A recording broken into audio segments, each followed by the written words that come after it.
Very good afternoon, and thanks for clicking on to the Saturday edition of Vogan's European Outlook. Hope everybody is well and enjoying their weekend so far. As you can see here, this was off the Met Office Twitter feed yesterday. We had some fairly gloomy skies, outbreaks of rain, and a distinctly chilly feel across the bulk of England and Wales, thanks to this area of cloud cover encompassing the majority of the southern half of the UK. Northern Ireland in the sunshine, as well as Scotland. A beautiful day, in fact, across the northern half of the British Isles, and indeed northern portions of the Republic and Northern Ireland. Like I say, a very different story further south. Trapped beneath that cloud cover, we've seen temperatures not getting much out of the 6-7 Celsius range. But of course, across the north, it was a different story altogether. We've had some pretty big backs and forths in temperature, big diurnal fluctuation between day and night. That is fairly typical at this time of year. One thing I want to point out is you notice here that it's a relatively brown looking Scotland in this chart, this satellite image here.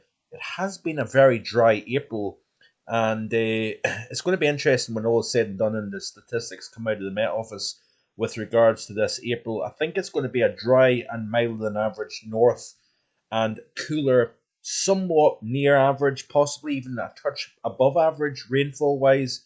I'm not entirely sure, but it's certainly looking to be a drier, warmer north versus a slightly wetter and cooler south for the month of April. And I think when all is said and done, when you weigh in the entire UK as well as Northern Ireland, I think it's going to be a close to an average month in terms of temperature anomaly. So all in all, I'm fairly pleased with the way April has panned out, and it's all thanks to that very strong blocking that we've had across the north throughout the month of April overall.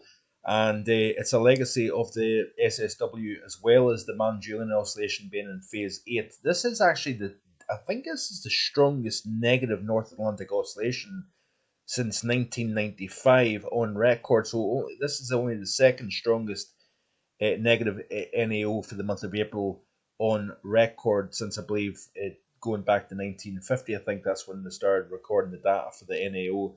So that is quite interesting actually overall. So yeah, we'll wait and see what happens with regards to the month of May coming up, and I will have an outlook in the coming week with regards to May, how I think that's going to pan out. I think the maximum for the month of April across England in particular has failed to hit 20, certainly 21, but I think it's failed to hit 20 Celsius for the month of April across uh, uh, Wales and England in particular. And I'd be quite curious actually to see the last time that happened. It may have happened actually either 2019 or 2018. I think it may have possibly happened in 2019. Somebody can correct me and let me know in the comments section below if I'm right with that one. But it has been a relatively cool April for more southern portions of the UK, that's for sure. And you can see here the big swings. So this was the temperature to start the day on the 19th, which was 2 days ago, and we're seeing temperatures of minus 3.9 at Aviemore. But during the daytime, we're seeing temperatures into the high teens. This was the temperatures for yesterday afternoon, 16, 17 at Altnahara, while we started off the day yesterday morning at minus 5.4. So we're seeing 20 Celsius temperature swings within a 12-hour period. Nothing unusual for this time of the year, of course. So what's going on at the moment here? Let's have a quick look and see. Let's actually first and foremost go to the upcoming 5-day temperature anomaly for the UK. We have got a shot of colder Arctic source air moving south through the second half of this weekend, and in particular for everybody Monday and Tuesday. I think southern areas of the UK may struggle to get much above 10 Celsius anywhere. Even further north, 6-7 Celsius could be the daytime maximums, -3, -4, -5, possibly -6 during the overnight period into the early portion of next week. That Arctic source air is definitely going to be a shock to the system, especially for northern portions of the UK where it has been warmest over the last week or so. And even the 6 to 10, so this takes us actually out into the early portion of May. You can see here it's still above average or below average, should I say, across the northern portions of the UK. So this takes out the period 27th through the 2nd of May.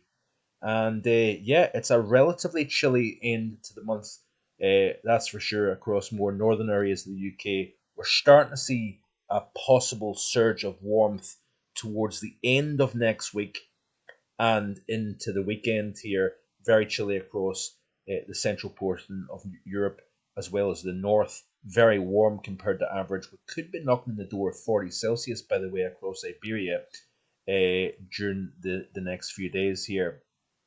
So let's get back to the here and now, and you can see here the temperature profile. If I can get to change the back to the current setup here.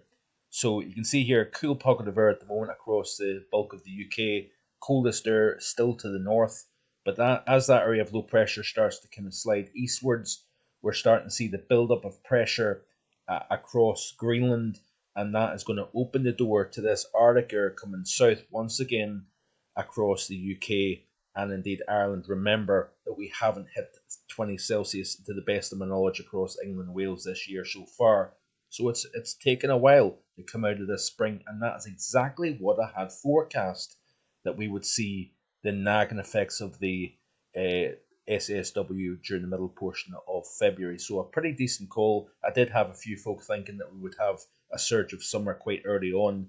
I wasn't really entirely sure. We may have seen a brief spell of, surge of summer, and then the cold coming back in once again. But you can see here that the Arctic air penetrates all the way down into the southern half of the British Isles through the course of the early portion of the week. If we backtrack, you can see here the -5 Celsius 850 isotherm all the way down to the southern portions of Ireland as well as England and Wales. So yeah, it's going to feel distinctly raw. Very warmer, as you can see here, building up into Iberia. We could be seeing, like I say, the first 40 of the year. We could see an all-time April record for Spain set into the early portion of next week. As you can see here, 850 temperatures of 20 Celsius or above across the southern portion of Spain, known as the Oven of Spain. But you notice here that we don't get, now this is the latest run of the GFS, some of the models, some of the outliers did have that very, very mild air getting lifted all the way up into the southern half of the UK as well as Ireland. It doesn't look as if it's going to manage to do that. Certainly the warmest air is going to remain, it looks like, over the southern half of Europe, and with areas of low pressure, sure, to the west of the UK, that does allow milder air to come up from the south. And I think as we progress through next week, we are going to see that. But how warm it gets is very much open to question. See here, a fairly deep area of low pressure. If we look at the overview chart here, you can see exactly what I'm looking at. So this is a fairly deep area of low pressure. Wind, rain, heavy rain at that full. But, in the southeastern half of the UK, if we get enough sunshine, that could certainly allow the temperatures to rise into the 20s if this was to be the case. But of course, the frontal system seems to move through, and therefore that kind of cuts off that heat trying to lift north. If the low and its frontal system stays far enough to the west, that would be a different story. We may allow that warmth to get further north, but it's how quickly that frontal system moves east would be essentially would determine how far north that warm air can go. So it looks as if the models are trying to restrict the northward progress of the warmth, and certainly if you look at the 6 to 10 day, the darker kind of reds don't seem to get particularly far north. Maybe staying to kind of central and northern portions of France, not really so much across Ireland and the UK, as you can see here, and below average still across the far north. Now, certainly over the last, this is the last 72 hours, we can see here that it has been warmer than average. Iceland, Scandinavia, northern portions of the UK, but still below average. England and Wales, like I said, temperatures stuck in the the high single figures, should I say, across South Wales, South Midlands, into portions of southwest England, and even the corridor between Bristol and London. We had temperatures fairly subdued underneath leaden skies yesterday. So yeah, we'll certainly wait and see what happens. Anyway, that's it for today. I do appreciate you watching. Please like, please share with your friends and family, and do indeed hit that subscribe button if you haven't already done so. Coming up, of course, the May outlook this week. But before we get there, going to have a global weather and climate report tomorrow. So stay tuned for that. Do subscribe if you're interested in global weather as well as climate. So keep it right here and hit that notification bell as well, so you don't miss any weather content. Enjoy the rest of your day. Enjoy your weekend. I'll see you again tomorrow with more. Bye for now.